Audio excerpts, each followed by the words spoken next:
থেকে শুরু করে বাকি আরো যা যা বিল আছে সেগুলো কেন আমাদের রাজ্য বিধানসভায় আটকে দেওয়া যাবে না? অবশ্যই আমরা বন্ধের সঙ্গে সঙ্গে এই প্রশ্নটা তুলব, কারণ আমাদের সামনে অবশ্যই পশ্চিমবাংলার জায়গা থেকে দুটো বেনিফিট থাকছে।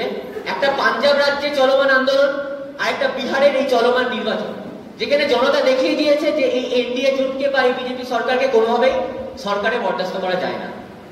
আমরা সেখানে ফোকাস রেখে যদি আমরা বিধানসভাকে প্রশ্ন করি যে রাজ্যের এই সরকার কেন এই বিলগুলোকে এখনো পর্যন্ত বিরোধিতা করছে না, মানে জনতার কাছে আমাদের পৌঁছানোটা বাস্তব, এবং এই জনতার কাছে পৌঁছানোর বিষয়টাতে আমাদেরকে ইউনিটি দেখাতে হবে। নাকি এরকম যে শুধুমাত্র 26 তারিখে সকালবেলায় কিছু 10টা ট্রেড ইউনিয়নের লোকজন একত্রিত হয়ে একটা বড় সংখ্যক মাসকে দেখাচ্ছে, যখন স্কোয়াড মিছিল হবে, যখন কোথাও দেওয়াল লিখন হবে, কিংবা যখন কোথাও একটা নুক্কড় সভা বা পথসভা হবে, তখন সেখানে দাঁড়িয়ে ইউনিটিটাকে দেখানো দরকার। সেখানে আমরা যতগুলো ট্রেড ইউনিয়ন আছি, যতগুলো বামপন্থী গণসংগঠন আছি, যে সমস্ত আমাদের এখানে মিড ডে মিল থেকে শুরু করে অন্যান্য প্রকল্প কর্মীরা আছে, তাদেরকে বেশি মাত্রায় সামিল করতে হবে সেই সমস্ত সভাগুলোতে। যদি জনতার সামনে আমরা এই কনফিডেন্সটাকে নিয়ে আসতে পারি, যদি জনতার সামনে আমরা ঐক্যবদ্ধ এটা প্রমাণ করতে পারি, তাহলে জনতার যে ইচ্ছা একটা ঐক্যবদ্ধ প্ল্যাটফর্ম যেটাকে মধ্যে দিয়ে লড়াই আন্দোলন করা যেতে পারে, সেটাকে আমরা তুলে আনতে পারি। আর সর্বোপরি যেটা আমাদের মনে রাখতে হবে যে বহুমাত্রিক বামপন্থী গণসংগঠনগুলোকে আমরা ঐক্যবদ্ধ করে এই লড়াই আন্দোলন চালিয়ে যাওয়ার পক্ষে আছে। এই বন্ধ যেন একটা শুরুয়াত হয়। আগামী 2020 পরে যখন 21 আসবে এবং আরো আগামী দিনগুলো ভয়ঙ্কর আসতে চলেছে, তখন এই গণসংগঠন যেন কানে কান মিলিয়ে লড়াই করতে পারে। আমরা এই গণসংগঠনের লড়াইটাকে কেবলমাত্র শুধুমাত্র 18 পার্টির জোট বা 17 পার্টির জোটে আটকে রাখবো না, আমরা এটাকে আরো দূরে নিয়ে যাবো। আমরা চেষ্টা করব অন্যান্য যে গণসংগঠন, অন্যান্য যে আদিবাসী সংগঠন বা আরো যে সমস্ত কালচারাল ফ্রন্ট গুলো আছে, তাদেরকে কি করে ইউনাইট করা যায় এই আন্দোলনের রাস্তায়। পশ্চিমবাংলা আন্দোলনের মধ্যে দিয়ে পথ দেখায়, এবং আমাদের দৃঢ় বিশ্বাস যে এই ট্রেড ইউনিয়নের যে আজকে পথ চলা শুরু হয়েছে, আগামীতে সমস্ত বামপন্থী গণসংগঠনকে ঐক্যবদ্ধ করে আমরা রাস্তার লড়াইয়ের মধ্যে দিয়ে এই ফ্যাসিবাদকে রুখে দিতে পারবো। এই আশা রেখে তো যখন আমাদের এই ধর্মঘটটা হবে, বন্ধটা হবে, বিশেষত আমাদের বাঁকুড়া জেলার দুটো সাব ডিভিশন, মানে বিষ্ণুপুর সাব ডিভিশন এবং খাদড়া সাব ডিভিশন, এই দুটো জায়গাতেই কিন্তু কৃষি কাজ, মানে ধান কাটার কাজ, আলু লাগানোর কাজ, রবি চাষের কাজটা পুরো দমে চলল। কিন্তু চললো এটা আমাদের প্রচারের মধ্যে দাবিগুলো যা আছে সেটা আমাদের নিয়ে যেতে হবে। আমাদের অভিজ্ঞতাটা হচ্ছে এই যে গত 21শে সেপ্টেম্বর আমাদের গোটা জেলা জুড়ে আগে আমাদের লেফট পার্টিগুলোর যে 16 দফা দাবি ছিল, তার সঙ্গে স্থানীয় দাবি ইত্যাদি যুক্ত করে গোটা জেলাতে যে আন্দোলন হয়েছে সেটাও কিন্তু নজর কাড়া আন্দোলন হয়েছে। কোন কোন ব্লকে 2500, 3000 এইসব জমায়েত হয়েছে, এবং কোন কোন ব্লকে 1 ঘন্টা থেকে 1.5 ঘন্টা পর্যন্ত পথ অবরোধ হয়েছে। মানুষ আজ থেকে 6 মাস আগে যে চিন্তাধারার মধ্যে ছিল, কিংবা বিজেপির প্রতি মানুষের এক ধরনের যে মোহ তৈরি হয়েছিল, সেটাও অনেকখানি আন্দোলনের মধ্য দিয়ে কেটেছে। এটা ঠিক যে দেশ এই করোনা পরিস্থিতি, তার সঙ্গে আর্থিক সংকট, যে একটা ধ্বংসের কিনারে বিজেপি সরকার দাঁড় করিয়ে দিয়েছে, তার মুখোমুখি দাঁড়িয়ে এই লড়াই আমাদের করতে এটা হবে। সেই জন্য যেখানে যেমন মানুষের অবস্থান আছে, সেই জায়গার মানুষের কাছে সেই বিষয়গুলোকে আমাদের উত্থাপন করা দরকার। অনেক সময় হয় কি, মানে আমরা কোনো একটা ক্ষেত মজুর গ্রামে গেছি কিংবা কোনো একটা কৃষকের গ্রামে আছি, সেখানে যে প্রাসঙ্গিক বিষয় তাদের কাছে যেটা গ্রহণযোগ্য, সেগুলোকে একটু হাইলাইট করার দরকারটা আমাদের আছে। আমাদের কাছে মানুষ অনেক প্রত্যাশা করে, কিন্তু মানুষের প্রত্যাশার কাছাকাছি সব জায়গাতে আমরা যেতে পারছি না।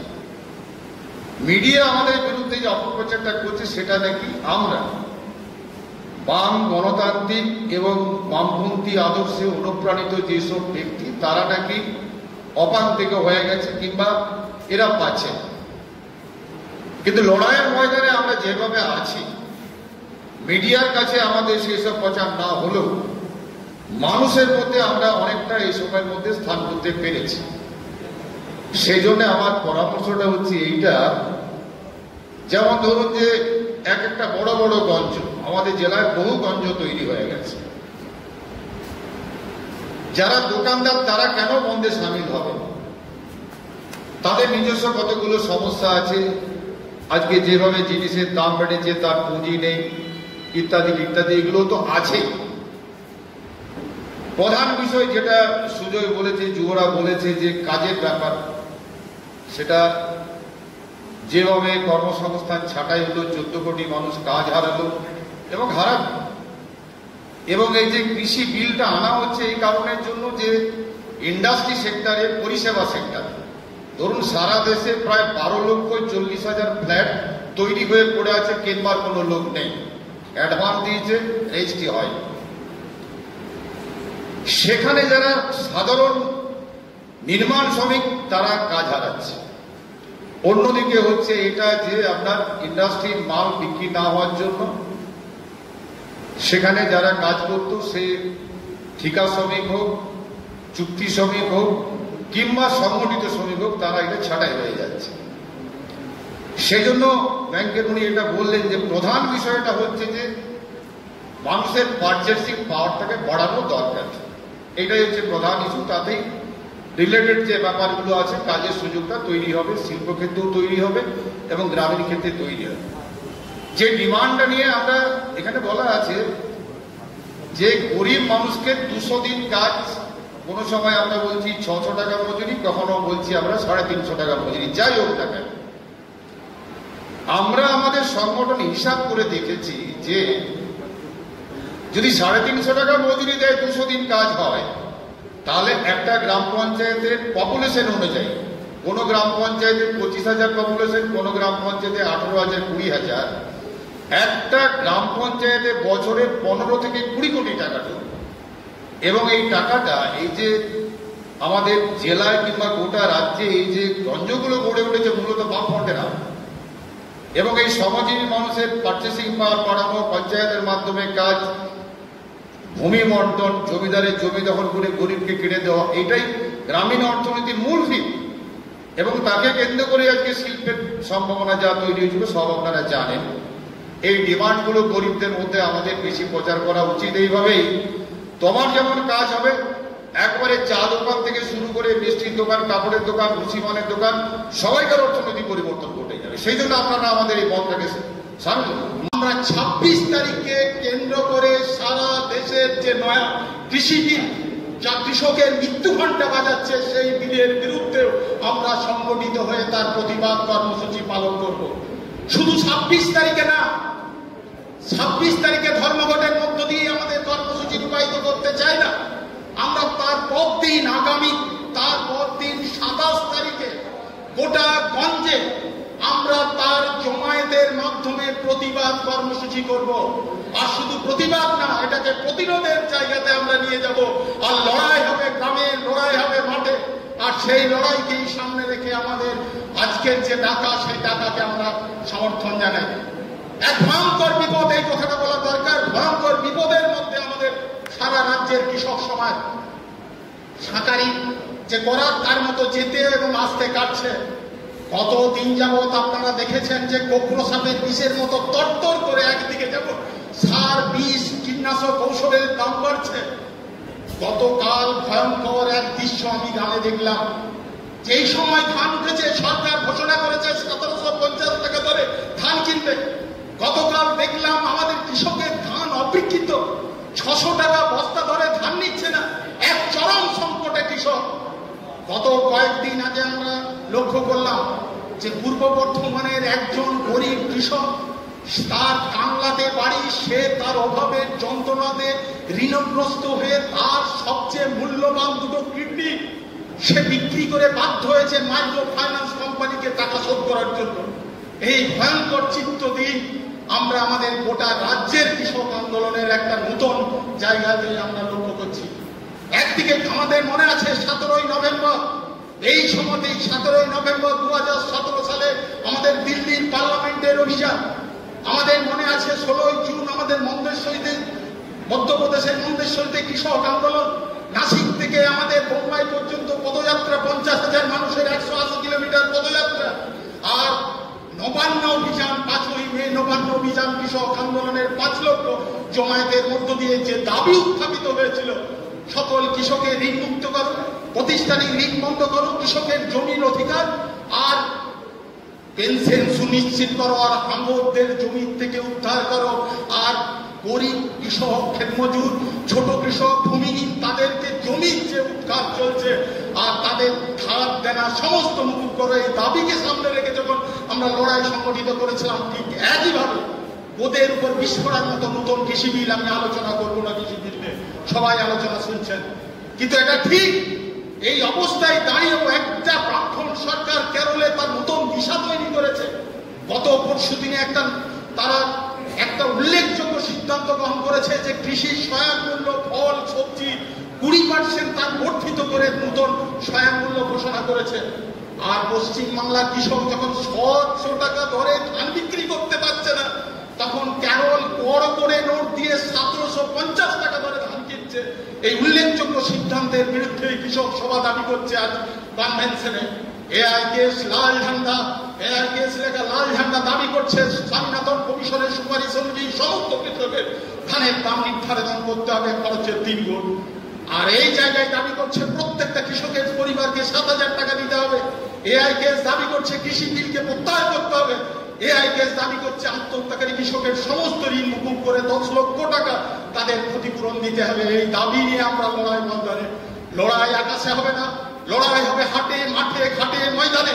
আর এই লড়াইকেই সামনে রেখে আগামী দিনের যে 26 তারিখে বন্ধ, এই বন্ধকে সামনে রেখে আমরা আন্দোলনের ডাক দিয়েছি। গ্রাম বাঁচাও, কৃষক বাঁচাও, আর কৃষিকাজকে বাঁচাও, এই দাবি নিয়ে আমাদের লড়াই আন্দোলন। আজকের যে কনভেনশন, এই কনভেনশনের সার্থকতাকে আমরা সাফল্য জানিয়ে আজকের যে আলোচনা, আমরা 26 তারিখ বন্ধকে সর্বোত্তকভাবে সাহায্য করব। তো বলি যে এই সময়ের মধ্যে 2011 সালের পট পরিবর্তন, পরবর্তীকালে কেন্দ্রের পট পরিবর্তন 2014 সাল, দুটো ক্ষেত্রেই যা প্রতিশ্রুতি ছিল, তার মধ্যে সব থেকে বড় প্রতিশ্রুতি ছিল যুবদের কর্মসংস্থানের কথা। একদিকে 2 লক্ষ কর্মসংস্থানের কথা ছিল, একদিকে 2 কোটি কর্মসংস্থানের কথা ছিল, কিন্তু এই দুটো সরকারই কর্মসংস্থানের জায়গাটা তৈরি করে না। আর এই মুহূর্তে যদি দেশের কয়েকটা গুরুত্বপূর্ণ সমস্যার কথা ধরা হয়, তাহলে তার মধ্যে 1, 2, 3-এর মধ্যেই থাকবে এই সময়ের মধ্যে সর্বোচ্চ বেকারত্বের জ্বালা। বেকারত্বের জ্বালা একদিকে ছিল যেমন কর্মসংস্থান না হওয়ার জ্বালা, আবার নতুন করে এই লকডাউন, এই কোভিড পরিস্থিতিতে নতুন করে কর্মী ছাঁটাই হওয়ার পরে নতুন করে কর্মসংস্থানের জায়গা আরো বেড়ে যাওয়া, কাজ না থাকা মানুষের সংখ্যা বেড়ে যাওয়া। বলে আমরা যারা যুব সংগঠন করি, আমরা এই কাজের দাবিতে লড়াই, যা আমাদের প্রধান লড়াই, কাজের দাবিতে লড়াই, আন্দোলন সংগ্রাম সংগঠিত করা। বিগত 2019 সালে নবান্ন অভিযান সেপ্টেম্বর মাসে জেদ তৈরি করেছিল যুব সংগঠনের মধ্যে। লড়াই, পুলিশের ব্যারিকেড আটকাতে পারেনি, টিয়ার গ্যাস আটকাতে পারেনি, লড়াই সংগ্রামের একদম আজ পৌঁছে গিয়েছিল নবান্ন পর্যন্ত। আপনারা জানেন যে 12 জুলাই কমিটি এবং সমস্ত কেন্দ্রীয় ট্রেড ইউনিয়নের ডাকে আগামী 26শে নভেম্বর সারা দেশব্যাপী সাধারণ ধর্মঘটের আহ্বান করা হয়েছে। তাকে সামনে রেখেই আজকের এই জেলার কনভেনশন। প্রথমেই বলতে চাই, জেলা কনভেনশনের সভাপতি মণ্ডলীর পক্ষ থেকে যে প্রস্তাব পাস করা হয়েছে, যে প্রস্তাব পেশ করা হয়েছে, তাকে আমরা সম্পূর্ণভাবে সমর্থন জানাই। তার সাথে সাথে একটা বিষয় আপনাদের জানানোর জন্য বলি যে আপনারা জানেন যে এই সময় দাঁড়িয়ে যে কেন্দ্রীয় সরকার যে কৃষকদের বিল, শ্রমিকদের যে বিল পরিবর্তন করেছে, তার সাথে সাথে আরেকটা বিল হচ্ছে যে পরিবর্তন করেছে, সেটা হচ্ছে শিক্ষানীতির পুরোপুরি যে অভিমুখ, সে অভিমুখকে নষ্ট করে দেওয়ার জন্য পুঁজিবাদীরা, সাম্রাজ্যবাদীরা তাদের যে ষড়যন্ত্র তা করবে। অথচ দুঃখ একটা জায়গায়, সেটা হচ্ছে আমরা যেন মানুষকে বোঝাতে পারছি না, আমরা যেন মানুষের কাছে যেতে পারছি না। মানুষের কাছাকাছি থেকে, মানুষের কাছাকাছি গিয়ে মানুষকে বোঝানো, মানুষকে বোঝানো, মানুষকে বোঝানো, এছাড়া আমাদের কিছু কাজ নেই। যার যেখানে যতটুকু ক্ষমতা আছে, যার যেখানে যতটুকু মানুষজন আছে, যার যেখানে যতটুকু সংগঠন আছে, সেটুকু দিয়ে লড়াই করতে হবে। লড়াইয়ের বিকল্প কিছু নেই। ভাবতে অবাক লাগছে, আমার নিজেরও অবাক লাগছে। এক পায়জামা পরে আছি, কৃষক সংগঠনের লোক, শ্রমিক সংগঠনের লোক, সবই ঠিক কথা, কিন্তু ঘটনা যেটা সেটা হচ্ছে যে কৃষকের বেঁচে থাকার যে রাস্তাগুলো, সেগুলোকে সম্পূর্ণ বন্ধ করে দেওয়া হচ্ছে। সকালবেলায় এখানে আমাদের কমরেডরা সবাই চা খেতে বললো, এক জায়গায় বসে বসে চা খাচ্ছিলাম, তখন বললাম যে গ্রামে এখন হারভেস্টিং সিজন চলছে, ফসল ঘরে তোলার কাজ, প্রতিদিন 25-30 জন শ্রমিকের পরিবারের সঙ্গে কমপক্ষে 150-200 জন মানুষের সঙ্গে যোগাযোগ হচ্ছে। এই যোগাযোগকে কাজে লাগিয়ে 26 তারিখের যে ধর্মঘট গ্রামাঞ্চলে কৃষিতে সেই সফল করার কথা আমাদেরকে ভাবতে হবে।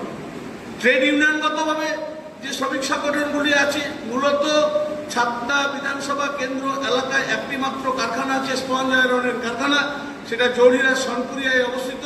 আর কয়েকটা মিল আছে, রাইস মিলগুলো বন্ধ, তেল কলগুলো বন্ধ।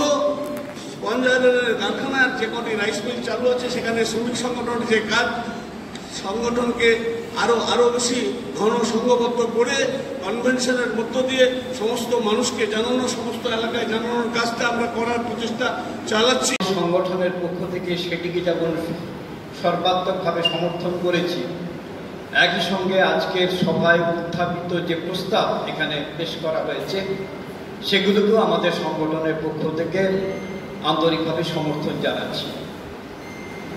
আর পরিযায়ী শ্রমিক সমাজের নিচুতলার তাদের কথা তো বলবারই নেই। বহু চর্চিত ডাইরেক্ট ট্রান্সফার, ক্যাশ ট্রান্সফার, যেটা বিভিন্ন বিশেষজ্ঞরা, অর্থনীতিবিদরা, বিভিন্ন নোবেল জয়ীরা অবধি বারে বারে উচ্চারিত করছেন যে মানুষকে এই বিপদ থেকে বের করতে গেলে দরকার ডাইরেক্ট ক্যাশ ট্রান্সফার। আর কি দরকার? দাবিগুলোর মধ্যেই আছে মূল যে দুটো কথা। এই দাবিগুলোর মধ্যে আবার 7 দফা দাবি, তার মধ্যে দুটো যে গুরুত্বপূর্ণ, মানুষ বিপর্যস্ত মানুষকে পর্যাপ্ত বিনামূল্যে খাদ্যদ্রব্য সরবরাহ করা, অন্তত 10 কেজি খাদ্যদ্রব্য জনপ্রতি সরবরাহ করা। কিন্তু এই কেন্দ্রীয় সরকার অনেককে অনেক কিছু দিচ্ছে। বড় বড় শিল্পপতিদেরকে, কর্পোরেট জগতের নামি দামি ব্যক্তিত্বকে তাদের 14 সালে ক্ষমতায় আসার পর থেকে একের পর এক সাহায্য, সুবিধা, ছাড় দিয়েই চলেছেন। কিন্তু সাধারণ মানুষের ন্যূনতম প্রয়োজনটুকু মিটাবার প্রয়োজন বোধ তারা করছেন না, করেন না। এই ধর্মঘট একটা একটা অলঙ্কারে বলতে পারেন। যদি রাস্তাঘাটের লরি না চলে, ট্যাক্সি পরিবহন না চলে, একটা বিশাল ধর্মঘটের একটা আকার ধারণ করে মনে হচ্ছে যে একটা ধর্মঘট হয়েছে, একটা বাস্তবে ধর্মঘটে পরিণত হয়েছে। তাই আমি এই যে সাধারণ ধর্মঘট হচ্ছে, ভার্গবী যে ধর্মঘটটা হচ্ছে 26শে নভেম্বর, আমি আশা করব যে আমরা যারা এখানে উপস্থিত হয়েছি এই ধর্মঘটকে কেন্দ্র করে কত বেশি মানুষের কাছে পৌঁছতে পারি, কত বেশি মানুষের কাছে এদের জনবিরোধী নীতি, বিজেপির এই জনবিরোধী নীতিগুলো প্রচার করতে পারি। পাশাপাশি তৃণমূলের কথাও বলতে হবে। তারা লোকসভায় যে ভূমিকা পালন করেছেন, রাজ্যসভায় যে ভূমিকা পালন করেছেন, এবং এই আইনগুলোর বিরুদ্ধে যে ধরনের প্রতিবাদে সোচ্চার হওয়ার কথা তারা এ ব্যাপারে কোনো ভূমিকা পালন করছে না। অত্যাবশ্যকীয় পণ্য আইন তুলে দেওয়ার ফলে যেভাবে জিনিসের দাম বাড়ছে, কিছুটা নিয়ন্ত্রণ রাজ্য সরকার করতে পারত। কেরল সরকার যদি 16টা নিত্য প্রয়োজনীয় জিনিসের নিয়ন্ত্রণের সিদ্ধান্ত গ্রহণ করতে পারে, তাহলে কেন আমাদের রাজ্যে সেটা হবে না? তারা যদি ফসলটা ক্রয় করে মানুষকে সস্তায় দিতে পারে, তাহলে এখানে কেন হবে না? এই প্রশ্নগুলোকে উত্থাপন করার পাশাপাশি দরকার আছে। এবং আমরা যদি মানুষের কাছে পৌঁছতে পারি, 26শে নভেম্বরের ধর্মঘট ভারতবর্ষের ইতিহাসে একটা ঐতিহাসিক ধর্মঘটে পরিণত হবে। আমি আশা করি সেই ব্যাপারে প্রত্যেকে উদ্যোগ গ্রহণ করবেন। এই কথা বলে আজকের কনভেনশনে যারা অংশগ্রহণ করেছেন তাদের প্রত্যেককে সংগ্রামী অভিনন্দন জানিয়ে আজকের এই কনভেনশনের কাজ এখানেই সমাপ্তি ঘোষণা করা হচ্ছে।